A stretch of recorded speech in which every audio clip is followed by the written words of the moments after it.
এমন ভাবে নামাজে দাঁড়াবেন মনে করবেন এটাই হতে পারে আমার জীবনের শেষ নামাজ, ঠিক কিনা? পারফর্ম দ্য সালাহ as if this is your last and final prayer. এমন ভাবে মুসল্লায় দাঁড়ান মনে করেন এটাই হতে পারে জীবনের শেষ নামাজ, this is my last chance. এখন বাজে 3:30। কেউ যদি বলে আসরের যে নামাজটা পড়বেন এটাই আপনার জীবনের শেষ নামাজ, ওই নামাজ আপনি তাড়াহুড়া করবেন?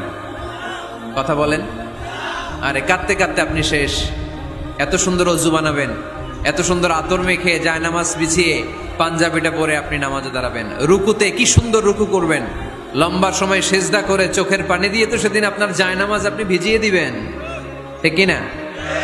কেন এমনটা করবেন? কারণ আপনি জেনে গিয়েছেন এটাই আমার শেষ নামাজ, তাই না? তো প্রতিটা নামাজের সময় এই জিনিসটা ভাবলে সমস্যা কোথায়? আমরা যে আরো আধা ঘন্টা এখানকার সবাই বেঁচে থাকবো কোনো গ্যারান্টি আছে?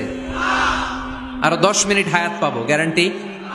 5 মিনিট, 2 মিনিট, শ্বাস যেটা নিলাম, ব্রেথ ইন করলাম, এটার ব্রেথ আউট করতে পারবো, কোনো গ্যারান্টি আছে?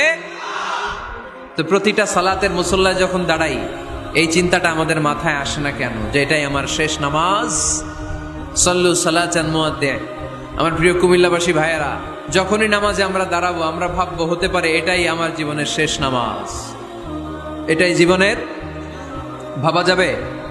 আর লম্বা চূড়া রুকু করবেন, লম্বা সেজদা করবেন, রুকুতে পিঠটা সোজা রাখবেন।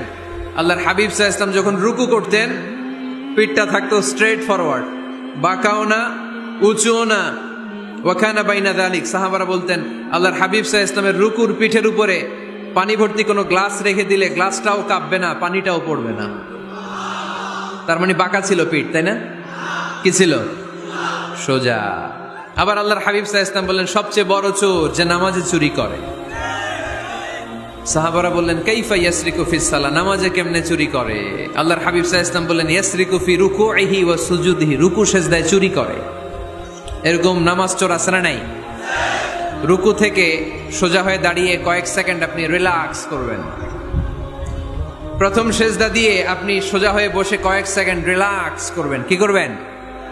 রিল্যাক্স। আওয়াজ করে পড়েন সবাই, রিল্যাক্স। নামাজে তাড়াহুড়ো নাই, সালাত হচ্ছে মেডিটেশন, রিল্যাক্স। এক সেজদা দিয়ে বসে আপনি রিল্যাক্স করবেন ধীরস্থির ভাবে, এরপরে দ্বিতীয় সেজদায় যাবেন। অনেকে সেজদা প্রথমটা দিয়ে কোন রকম মাথাটা তুইলেই আবার সেজদায় দৌড় মারে, আছে না নাই?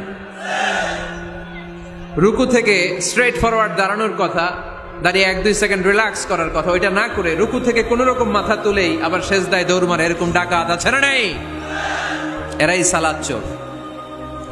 আমরা যেন নামাজ চোরের খাতায় নিজেদের নাম না তুলি, আমরা যেন বেশি বেশি আল্লাহর সেজদা দেই। তাহলে কোরআন আমাদেরকে জানালো আমরা যদি আল্লাহর কাছে যেতে চাই কি করতে হবে? বইলা গেছি, খাইয়া ফেলাইছি, আওয়াজ করে বলেন কি করবেন? আল্লাহর হাবিব সাল্লাল্লাহু আলাইহি ওয়াসাল্লাম সব সময় লম্বা লম্বা সেজদায় পড়ে থাকতেন। আল্লাহর নবীর সাহাবারা সব সময় লম্বা লম্বা সেজদায় পড়ে থাকতেন।